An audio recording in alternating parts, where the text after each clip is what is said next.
And welcome in. He is Scott Fency. I'm Ange Pekarik. And Scott, this week we have the second round of the football playoffs. We have 9 area teams left, including a couple of teams head down to the Fox Valley this week. That includes the Ashwaubenon Jaguars after defeating Merrill last week, taking on Menasha this week. And our first tweet comes from a guy I think I know, Ange Pekarik. He'll say, I'll say this, a lot of deserving attention for Ashwaubonon's offense in Morgan, but the heart and soul of this team is Kyle Mozinski and the D. Your thoughts on this tweet? Well, first of all, a great tweet. Yes. Very insightful, and I'm going to throw this back at you to talk about that tweet.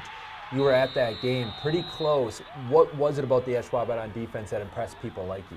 Yeah, I think the person that tweeted this, what was going through their mind at the time was in the fourth quarter. Early in the fourth quarter, the defense had a big goal line stand for the Jaguars. I thought it really kept the momentum of the game on their side. And Kyle Mozinski, of course, you know, a few years ago, he was the quarterback. Last year, he moved over to linebacker to make room for Morgan, and I think that move has paid dividends for the Jaguars, but I think their defense has been overlooked all year, and they came up huge last Friday, and again, they have to come up huge this week against Menasha. Meanwhile, Bayport taking on another FVA squad, that'd be Appleton North. These teams have met 5 of the past 7 years in the playoffs, and Appleton North has taken 4 of those 5 matchups. Can Bayport get it done this week? Well, that is an interesting question. I asked Gary Westerman, the Bayport coach, about Appleton North and facing them after the game on Friday when they beat DC Everest, and here's what he said, AP. I mean, we're the underdog. Nobody will give us a chance to win the game but us, so that's fine. We're all right with that. I don't mind that situation. And another area D1 team that advanced, that would be Green Bay Preble for the first time under head coach Paul Donart. And Preble fans tweet, state bound, Preble soccer becomes the second team today to win a trip to state along with the cross country team. Congrats to all athletes involved. Hashtag PSOD, hashtag CC. Your thoughts on Preble hosting Hudson, technically hosting them, but all the way at Stevens Point because, of course, Hudson, a team across the state that's pretty darn good. Yeah, and pretty darn good is the key phrase there. That's going to be a tough one. The fact that Preble got to this round, I know is kind of a big accomplishment for them, and Coach Paul Donart, the first time in his 3 seasons that they've advanced to this round.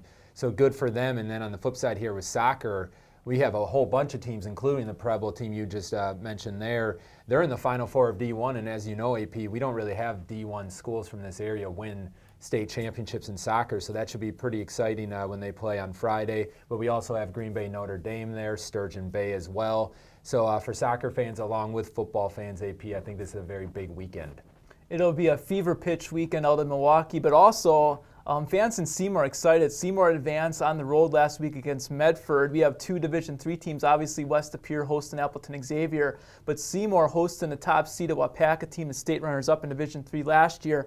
And they brought back Chief Cohen last week, Sandy Cohen making his reappearance back on the football field at 4 catches for 17 yards. He's going to suit up again this week against Wapaka. And the Marquette University recruit tweets, LeBron is such an unselfish player. When coaches say, let the game come to you, watch LeBron and you'll know what they mean.